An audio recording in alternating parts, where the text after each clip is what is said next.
Baik, Assalamualaikum warahmatullahi wabarakatuh. Perkenalkan, nama saya Wiji Kurniasi dari Prodi Pendidikan Bahasa dan Sastra Indonesia semester 6A. Pada kesempatan pagi kali ini, saya akan memberikan sebuah hasil diskusi dari kelompok pertama mengenai sastra di dalam dunia pendidikan. Langsung saja, kita akan membahas sedikit mengenai yang saya akan jelaskan di sini ada manfaat. Manfaat di dalam sebuah karya sastra terbagi menjadi 10 yang telah kami diskusikan bersama. Ada 10 poin, di antaranya yang akan saya sampaikan terlebih dahulu 5 poin dan selanjutnya 5 poin akan disampaikan lagi oleh teman saya. Langsung saja pada manfaat karya sastra di sini. Yang pertama, sastra itu memiliki daya tarik tersendiri bagi pembaca sebagai sarana hiburan. Nah, di sini apa sih yang dimaksud dalam sastra di dalam dunia hiburan? Pembaca mampu menentukan bagaimana apa yang mereka lihat, apa yang mereka baca itu menjadi sebuah hiburan bagi dirinya. Seperti ada yang mungkin merasa kejenuhan atau bagaimana, dia meluangkan waktu untuk membaca sebuah sastra, bisa menonton sebuah drama maupun novel, membaca novel ataupun lain sebagainya. Bagaimana menentukan sebuah karya sastra yang mampu menghibur kita? Ya, caranya yang pertama itu kita paham bagaimana sih kisah-kisah yang telah dibuat oleh pembaca di dalam penerapan kehidupan pembaca tersebut mampu memberikan respon yang baik. Jadi mampu memberi keberhasilan bagi seorang pembaca bahwa yang namanya sebuah karya sastra yang dibuat oleh pengarang tersebut mampu memberikan hiburan tersendiri. Nah, contohnya di sini kita akan memberikan contoh tema bertemakan seorang yang beruntung. Contohnya ada seorang dari Bandung, dari Jawa Barat, itu ada yang namanya Kabayan. Di situ kita tahu bahwa manfaat atau sarana yang kita lihat dari melalui kisah hiburannya itu, Kabayan ini memiliki keberuntungan dari dirinya sendiri, seperti itu. Dan yang kedua, adanya ketidakdaya tarikan di dalam sebuah karya sastra ini, kita mampu membaca, kita mampu memahami isi apa yang dimaksud oleh pengarang di dalam kisah yang telah ditulis. Di situ mungkin kita lihat dari sebuah karya sastra prosa, kita melihat dari sebuah novel. Mungkin di kaum milenial seperti ini, mencari sebuah novel yang menarik daya tarik peminatnya yang banyak, seperti novel Dilan. Nah, di situ banyak keterkaitan atau ketertarikan di dalam sebuah karya sastra. Nah, di situ dilihat dari mungkin mampu, oh Dilan ini romantis, Dilan ini ganteng. Tokoh di dalam karya sastra yang berjudul novel Dilan ini memiliki kesan-kesan yang mungkin mereka rasakan seperti mereka yang mampu merasakan apa yang di dalam novel tersebut ungkapkan, seperti itu kurang lebihnya. Dan yang kedua, maksud dari manfaat yang kedua adalah karya sastra ini dapat menjadi mampu memperkaya jiwa atau emosi seorang tokoh di dalam sebuah kisah yang telah ditentukan atau telah dibuat oleh seorang pengarang. Jadi pembaca mampu mengerti arti dari jiwa-jiwa atau emosi dari sebuah tokoh dilihat dari sebuah watak. Mungkin mereka tahu jiwa-jiwa dari seorang tokoh yang ada di dalam kisah tersebut mampu memiliki, oh tokoh ini baik, tokoh ini jahat, tokoh ini mungkin berwibawa dan lain sebagainya, seperti itu. Jadi jiwa-jiwa yang telah diterapkan di dalam sebuah kisah tersebut mampu dipahami oleh seorang pembaca atau penyimak. Selanjutnya, manfaat yang ketiga. Manfaat yang ketiga adalah sastra mampu memperkaya yang namanya pengetahuan intelektual. Kalian pasti tahu kan maksud dari pengetahuan intelektual. Di sini mampu mengetahui intelektual seorang pembaca, terutama untuk pembelajaran sastra, kita mampu yang namanya setelah membaca atau menyimak sebuah karya sastra, kita memiliki yang namanya pemikiran intelektual. Ya, seperti kita mampu memberikan jawaban atau kita mampu memperbanyak wawasan terlebih dahulu, gunanya untuk menyelesaikan suatu masalah di dalam sebuah karya sastra yang kita baca atau yang kita simak. Nah, di sini pengetahuan intelektual itu intinya mampu memecahkan sebuah masalah yang ada di dalam kisah seorang tokoh yang telah ditulis oleh sebuah pengarang.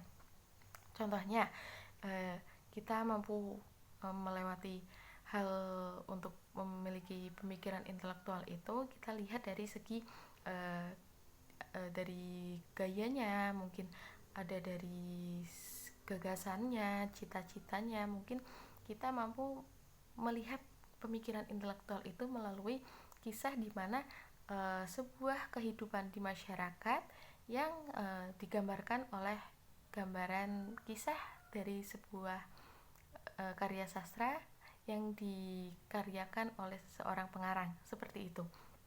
Nah, yang keempat, ada karya sastra mengandung unsur pendidikan. Nah, di sini paling penting unsur pendidikan khususnya di dalam dunia pendidikan bahasa dan sastra Indonesia. Ini wajib, intinya wajib. Seperti kita mengambil mata kuliah atau mungkin kita mengambil prodi pendidikan bahasa dan sastra Indonesia, itu kita harus wajib, terutama ini yang sedang kita pelajari adalah pengajaran sastra. Jadi di sini memiliki manfaat karena apa? Pada dasarnya di dalam sebuah karya sastra memiliki hal penting di dalam dunia pendidikan.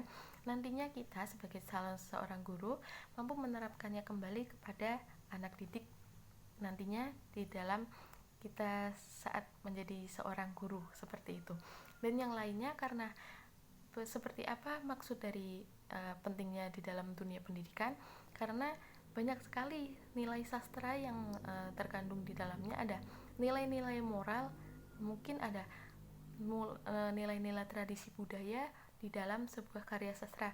Contohnya dulu, karya sastra tidak hanya memaparkan karya sastra yang mungkin kurang menarik atau seperti apa. Karya sastra itu pasti menarik. Contohnya, karya sastra itu banyak, ada prosa, ada puisi, ada drama, dan lain sebagainya. Nah, di sini ada keterkaitan dari dalam sebuah pendidikan itu bisa dikatakan karena sebuah karya sastra memiliki nilai tradisi budaya yang sangat erat. Jadi di sini mampu kita kembangkan melalui antara generasi ke generasi yang selanjutnya. Apalagi sekarang kan sastra tidak hanya sastra zaman dahulu atau sastra pujangga, melainkan sastra sekarang ini memiliki sastra modern dan masih banyak sastra yang lainnya yang kita kenal pada saat ini. Nantinya setelah kita menjadi seorang guru, setelah kita mempelajari yang namanya sebuah karya sastra atau pengajaran sebuah karya sastra, kita mampu yang namanya menerapkan kembali apa yang kita dapat melalui ilmu-ilmu yang ada di dalam sastra. Tidak hanya sastra saja, intinya yang menyangkut dari dunia pendidikan itu sangatlah penting, karena nantinya juga akan menjadikan penerapan tersebut semoga menjadi lebih baik lagi dan lebih baik lagi di dalam tahap demi tahap, generasi ke generasi, seperti itu. Nah, yang kelima, ada sastra tersebut bisa dijadikan bahan perbandingan atau penelitian. Di sini kita mampu melihat atau mampu bisa meneliti sebuah observasi di dalam dunia masyarakat. Kita gabungkan kembali apa sih yang akan kita terapkan di dalam penerapan penelitian atau perbandingan yang ada di dalam sebuah karya sastra. Kita mampu melihat dari segi nilai sosial budaya yang ada di masyarakat itu dikaitkan dengan karya sastra yang lain. Karya sastra di sini tidak hanya memperbandingkan satu atau dua penelitian atau dua perbandingan, melainkan mampu lebih. Jadi di sini sebuah karya sastra mampu memberikan yang namanya nilai-nilai yang baik di dalam dunia forum untuk penelitian, mampu memberikan keterkaitan di mana kita mampu menentukan untuk yang namanya dari segi nilai moral yang ada di dalam masyarakat itu kita temukan. Seperti contoh, mungkin kisah drama atau kisah novel, kita bandingkan, kita teliti, observasi untuk mencari banyaknya referensi terlebih dahulu. Kita sebelum untuk mengajukan penelitian atau perbandingan, kita terlebih dahulu merancang referensinya terlebih dahulu. Kita merancang sebuah strategi seperti apa nantinya kita untuk melihat penelitian yang akan kita tuju. Tidak sembarang untuk melihat apa yang namanya memperbandingkan sebuah karya sastra.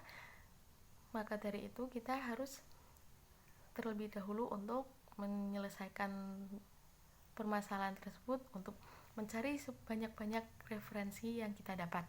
Setelah itu kita teliti apa sih yang ada di dalam sebuah karya sastra tersebut.